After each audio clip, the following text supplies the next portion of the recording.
పర్యావరణాన్ని కాపాడాల్సిన అధికారులే చెట్లను నరికివేస్తున్నారని ఆరోపిస్తూ బీజేపీ శ్రేణులు నిరసన వ్యక్తం చేశారు. పెద్దపల్లి బీజేపీ జిల్లా ప్రధాన కార్యదర్శి మహేష్ కుమార్, బీజేపీ ఎస్సీ మోర్చా రాష్ట్ర ఉపాధ్యక్షులు కాజీపేట శివాజీ, ఎస్సీ మోర్చా రాష్ట్ర ఉపాధ్యక్షులు కందుల సత్యారాణి ఆధ్వర్యంలో రామగుండం మున్సిపల్ కార్పొరేషన్ పరిధిలోని పోచమ్మ ఆలయం వద్ద ఆందోళన చేపట్టారు. వారు మాట్లాడుతూ గత 30 ఏళ్లుగా అందరికీ నీడనిస్తూ ఏపుగా పెరిగిన వేప మర్రి చెట్టును తొలగించి భక్తులకు నీడ లేకుండా చేశారని ఆరోపించారు. వెంటనే చెట్లను తొలగించిన అధికారులపై చర్యలు తీసుకోవాలని డిమాండ్ చేశారు. చెట్ల తొలగింపు మానుకోకపోతే ఆందోళన ఉధృతం చేస్తామని బీజేపీ ఎస్సీ మోర్చా రాష్ట్ర ఉపాధ్యక్షులు కాజీపేట శివాజీ పేర్కొన్నారు.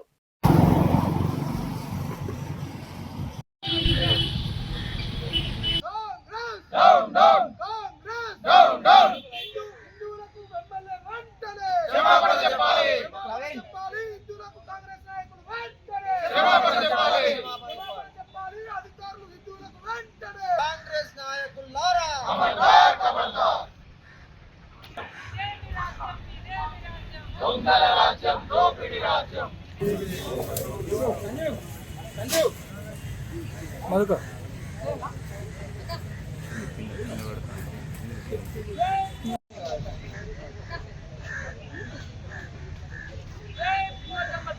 జై పోచమ్మ తల్లి భారత్ మాతా కీ జై.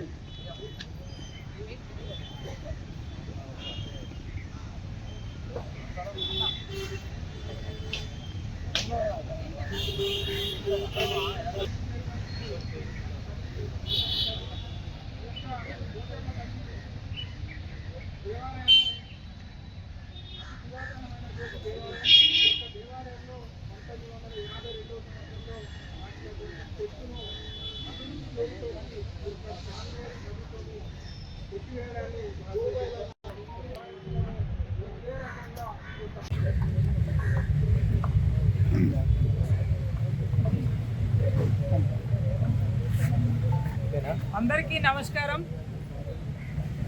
ఈ దేశం హిందూ దేశం, కానీ రామగుండం నియోజకవర్గంలో రామగుండం ఎమ్మెల్యే రాజ్ ఠాకూర్ మక్కాన్ సింగ్ గెలిచి 2.5 ఏళ్లల్లో ప్రతిదీ కూడా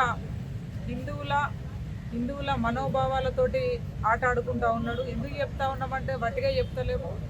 గతేడాదేమో 50-60 మైసమ్మ పోచమ్మ గుళ్ళను డెవలప్మెంట్ అని కూలగొట్టినాక వెంటనే మరి ఏమైందో తెలియదు, మళ్ళీ తెల్లారే వారి సత్యమైన వచ్చి కూలగొట్టుడు తప్పు, నిర్మాణం చేయాలని మాట్లాడారు. అయితే మొన్నటికి మొన్న బస్టాండ్లో వాళ్ళు కూల్చేసిండ్రు అభివృద్ధి పేరిట. వాళ్ళ పైసలతోటి వాళ్ళు ఇల్లు కట్టుకున్న తర్వాత జై శ్రీరామ్ అని ఒక హిందువు అనే వ్యక్తి జై శ్రీరామ్ అని రాసుకోవడం ఒక గర్వంగా భావిస్తాడు. జై శ్రీరామ్ అని రాస్తే దాన్ని కూలగొట్టేసిండ్రు.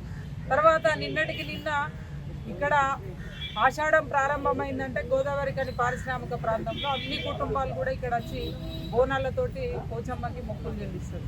100 ఏళ్ల చరిత్ర కలిగినటువంటి పోచమ్మ ఆలయం. ఇవి మన చారిత్రక ఆనవాళ్ళు ఇవన్నీ కూడా. ఈ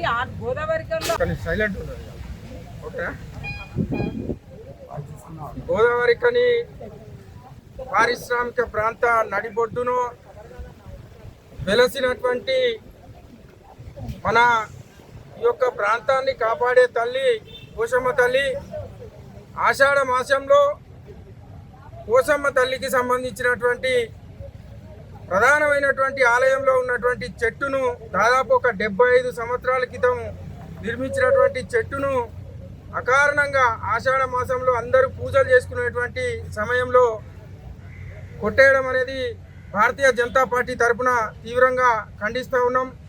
అభివృద్ధికి భారతీయ జనతా పార్టీ అడ్డంకి కాదు, కానీ అభివృద్ధి పేరుతో హిందువులకు సంబంధించినటువంటి మనోభావాలను దెబ్బతీయడమే లక్ష్యంగా పెట్టుకున్నటువంటి పరిస్థితి ఈరోజు కాంగ్రెస్ యొక్క కుటిల రాజకీయం ఈరోజు కనబడతా ఉన్నది. మీకు కనిపిస్తున్నదా? గత సంవత్సరాల క్రితము ఇదే రకంగా మీరు మన పారిశ్రామిక ప్రాంతంలో గుళ్ళను కూల్చేస్తే ఆ యొక్క తప్పును మళ్ళీ మీరు ఒప్పుకొని గుళ్ళను నిర్మాణం చేసినటువంటి పరిస్థితి. మళ్ళీ అదే రకమైనటువంటి పరిస్థితిని మీరు తీసుకొని రావాలని చెప్పేసి ఆలోచన చేస్తున్నారా? ఒకటే విషయము, మీరు కూల్చినటువంటి బస్ స్టాండ్లో